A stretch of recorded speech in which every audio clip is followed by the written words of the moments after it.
Kali ini saya ingin bahaskan mengenai ilmu kebal ataupun apa yang disebut oleh orang barat sebagai invulnerability, iaitu catatan yang ditulis ketika mereka berada di Nusantara ini.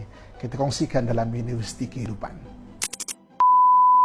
Dalam buku Malaysian Magic oleh William Shaw, kita dapat lihat macam mana mereka mencatatkan ilmu kebal yang berada di sekitar orang Melayu kita. Ada sebut kebal minyak, kebal pakan, kebal kulit nangka, kebal daging, kebal penimbul, kebal sampul dan sebagainya. Tapi yang menariknya adalah bagaimana maknanya mengalahkan orang kebal ini. Jadi kalau kebal senjata ni dia ada 4 jenis logam, iaitu kebal besi, kebal emas, kebal perak dan kebal tembaga. Jadi maknanya untuk orang kebal keempat-empat ni, maknanya amalannya memang sangat besar, sangat luas. Jadi mereka susah. Biasanya mereka akan buat kebal besi saja. Sebab itu sebahagian daripada senjata orang Melayu sebenarnya kalau kita lihat, tukang-tukang dahulu dia menghimpunkan 2 jenis logam. Contoh dia macam ini, dia ada besi dan dia juga ada tembaga di tengah-tengahnya. Jadi kalau maknanya orang yang kebal besi, maka tembaga akan masuk. Jadi maknanya ataupun emas ataupun perak. Jadi kalau kita lihat maknanya daripada buku yang ditulis maknanya invulnerability ni daripada Federation Museum Journal, ada diceritakan mengenai bagaimana wujudnya orang kebal ketika itu yang membuat onar.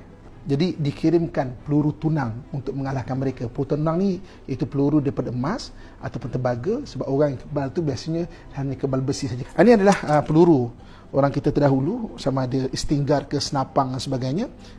Dan peluru tunang. Peluru tunang tu satu peluru yang dibuat daripada tembaga ataupun emas yang ada dituliskan kepadanya dengan wafak-wafak yang tertentu, yang akhirnya dapat menembusi orang yang kebal ini. Jadi saya nak bahas dari sudut Islam, benda-benda berkaitan dengan di luar logik, sains ataupun pemikiran manusia disebut sebagai khawarikul adah ataupun di luar kebiasaan. Kalau kita lihat apa yang diberi oleh para nabi, contohnya Nabi Ibrahim, kita tak sebut Nabi Ibrahim itu kebal, tapi dia di luar adat, di luar logik, iaitu kulitnya tidak dimamah dengan api yang cuba dihidupkan dengan begitu luar biasa besarnya oleh Namrud.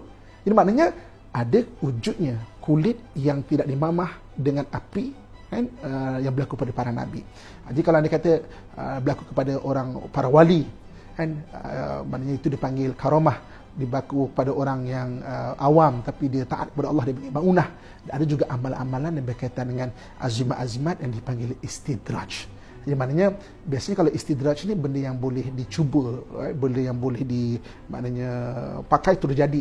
Tapi kalau berkaitan dengan maunah, karamah dan mukjizat, benda tu benda yang berlaku dan perlu baru Allah Subhanahu Wa Taala berikan.